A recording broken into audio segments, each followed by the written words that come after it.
নমস্কার বন্ধুরা, shout with Dipanjan চ্যানেলে আপনাদের সকলকে স্বাগত জানাই। আপনারা শুনছেন শ্রীমদর্শন। শ্রীমদর্শন 16টি খণ্ডে সম্পূর্ণ। ভগবান শ্রীরামকৃষ্ণদেবের অপার অনুগ্রহে এই গ্রন্থের প্রথম ভাগের প্রথম সংস্করণ 1366 বঙ্গাব্দে ও ইংরেজির 1960 খ্রিস্টাব্দে প্রকাশিত হইয়াছিল।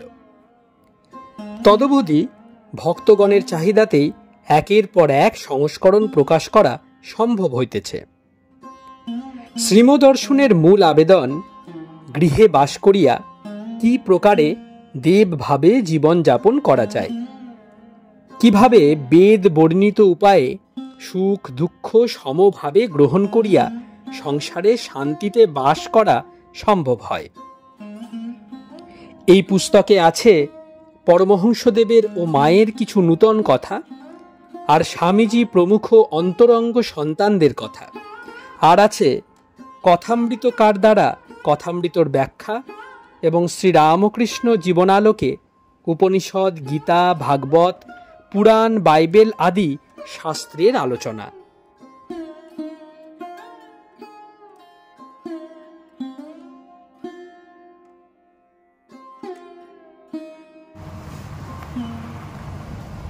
আপনারা শুনছেন স্বামী নিত্যাত্মানন্দ বিরচিত শ্রীমদর্শন, আজ 116তম পর্ব। আসুন আজকের পর্বটি শুরু করা যাক।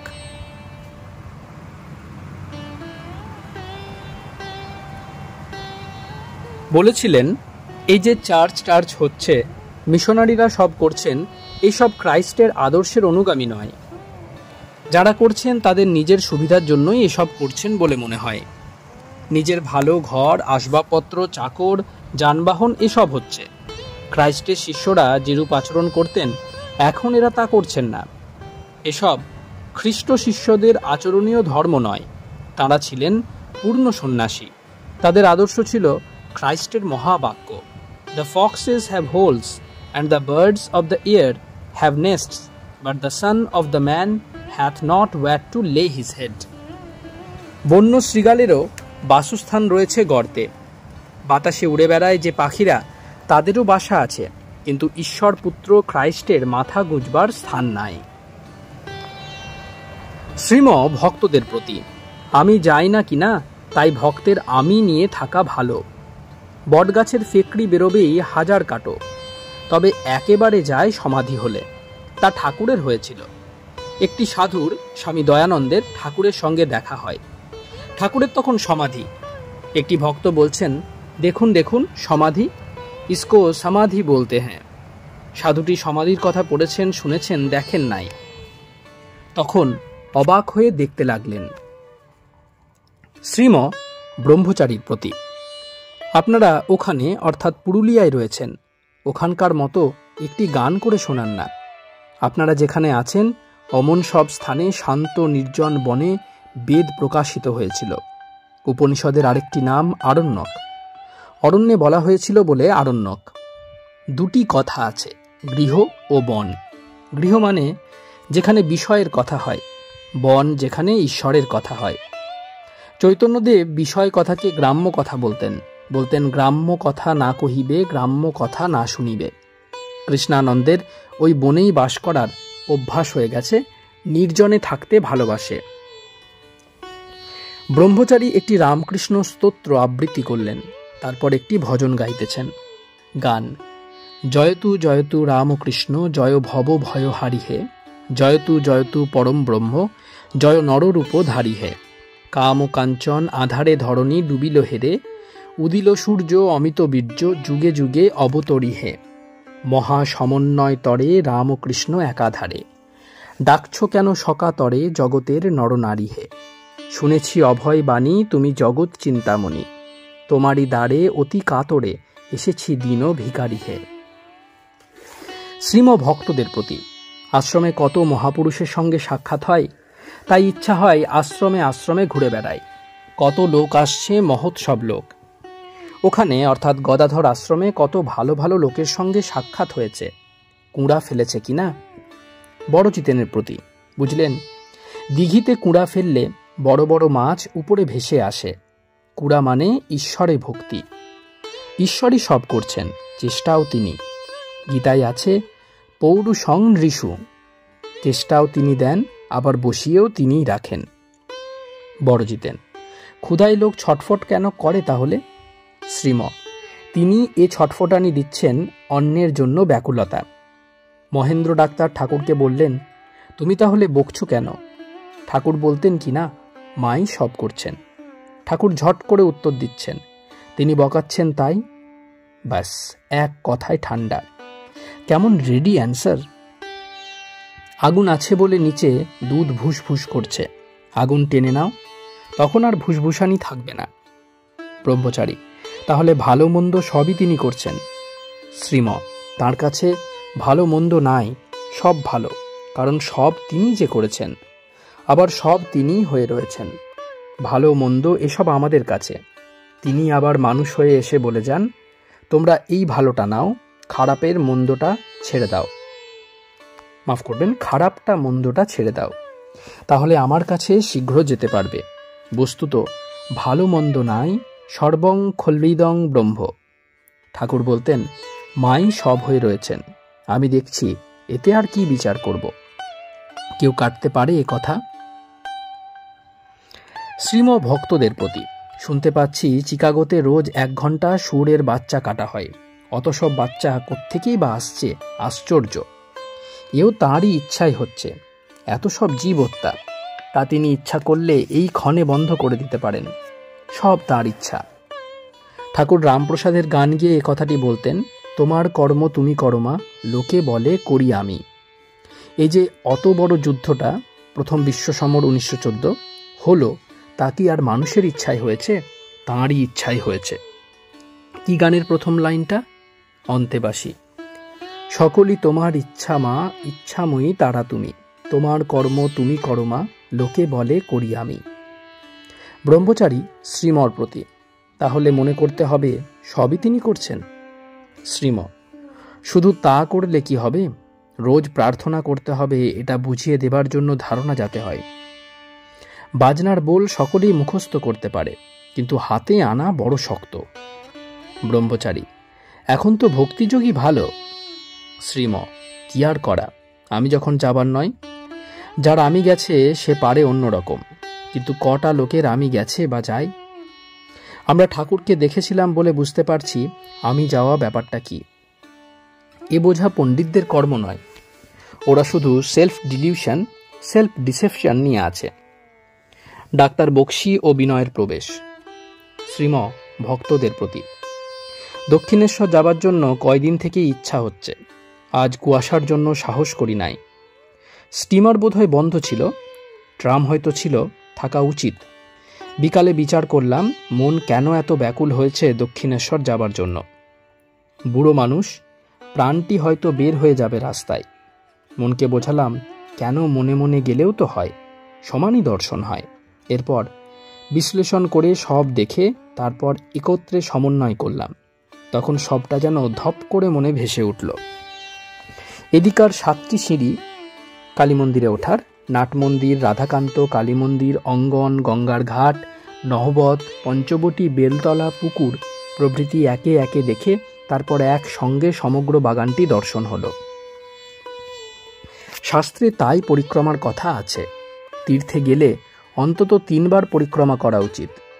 পরিক্রমার মানে হলো ঘুরে ফিরে দেখা। তাহলে ভালো করে মনে থাকবে। 3 বার সম্ভব সকলের পক্ষেই, যে কালে মানুষ মোটেই করতে চায় না। তার বেশি করলে দোষ নাই, বরং ভালো। তাই শাস্ত্রকাররা লিখে গেছেন, অন্তত 3 বার করো। 1 বার করলেও হয় কারো কারো, যাদের পাওয়ার অফ অবজারভেশন আর রিটেনটিভ ফ্যাকাল্টি খুব স্ট্রং, অবলোকন শক্তি আর ধারণা শক্তি অতি প্রবল। আবার অনেকবার করলেও দোষ নাই, তবে 3 বার করা বিধান সকলের জন্য। তীর্থে গিয়ে কি কি করতে হয়? প্রথম, চরণামৃত নিতে হয়। দ্বিতীয়, বসতে হয়। তৃতীয়, গান কি স্তোত্র পাঠ চেঁচিয়ে করতে হয়। দক্ষিণেশ্বরে গেলে মা কালী ও ঠাকুরকে গান শোনাতে হয়। চতুর্থ, কোথাও কোথাও সাধু ও ব্রাহ্মণ ভোজন করাতে হয়। সহাস্যে বেশ বলে, তুমি কটি ব্রাহ্মণ ভোজন করিয়েছ? উত্তর হলো 10টি। এসব করলে মনে হয় কিছু করলুম, এমনই আমাদের মনের কনস্টিটিউশন, গঠন।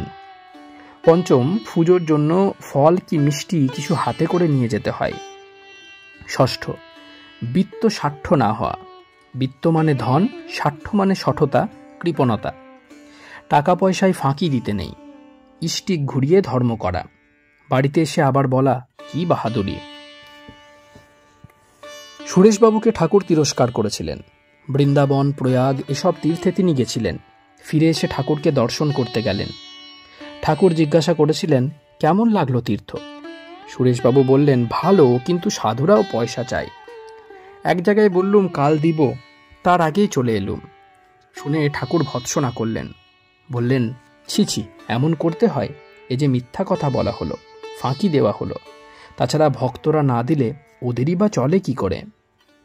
তীর্থে গিয়ে পাণ্ডাদের হাত করতে হয়। তারা এখানে নিয়ে যায়, ওখানে নিয়ে যায়, বলে দাও এখানে পয়সা দাও, ওখানে পুজো দাও। লোকে ভাবে ঠকালে বুঝি, ভাবে না কি জিনিস পেলে। পাণ্ডারা কত যত্ন করে যেন হোম কমফোর্ট দেয়, নিজ গৃহের সুখ দেয়।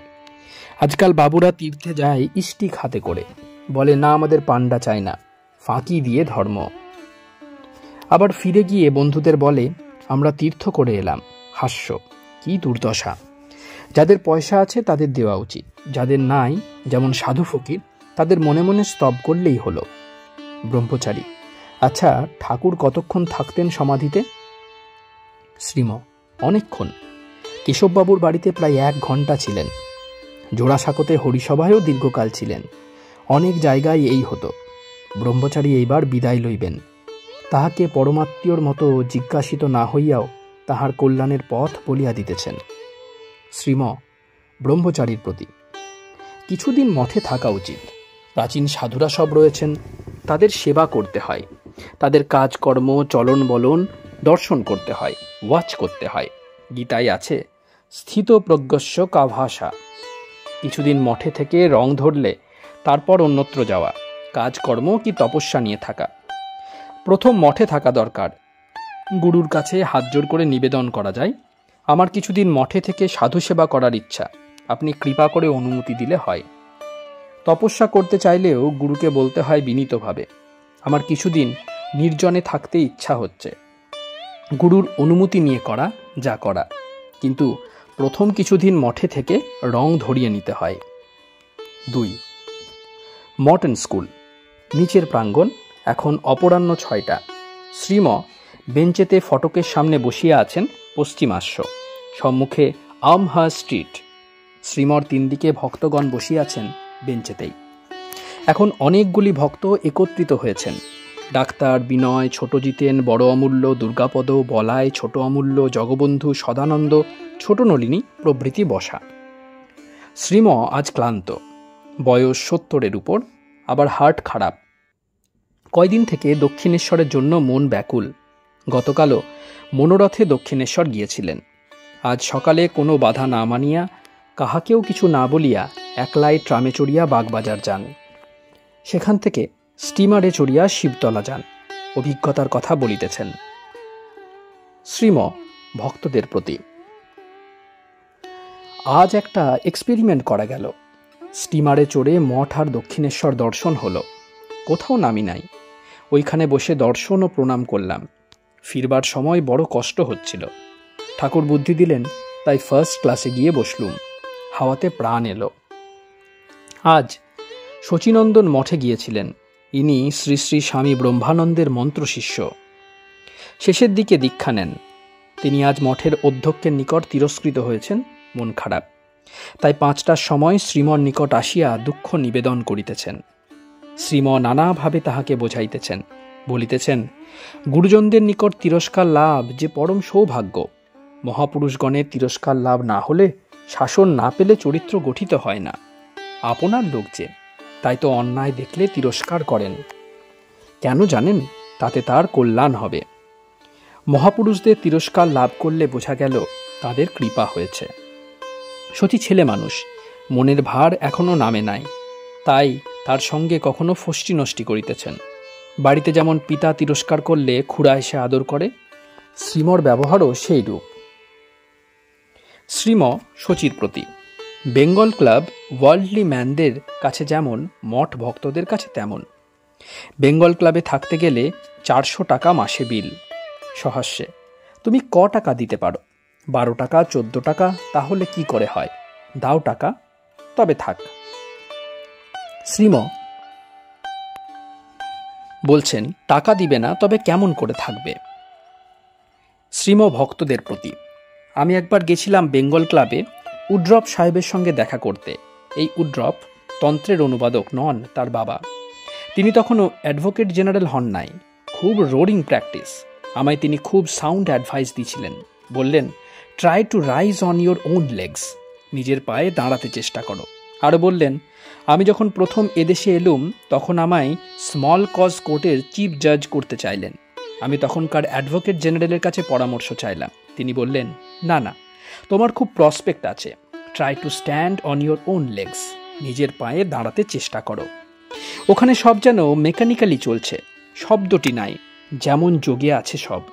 100 লোক বাড়িতে মনে হয় কেউ নাই। প্রত্যেক দরজায় কোথাও একজন, কোথাও বা দুজন চাপরাশি দাঁড়িয়ে আছে। গদাধর আশ্রমে যেতে ট্রাম থেকে দেখি বেঙ্গল ক্লাব, আলেকজান্ডার ক্লাব।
আপনারা শুনছিলেন স্বামী নিত্যাত্মানন্দ বিরচিত শ্রীম দর্শন।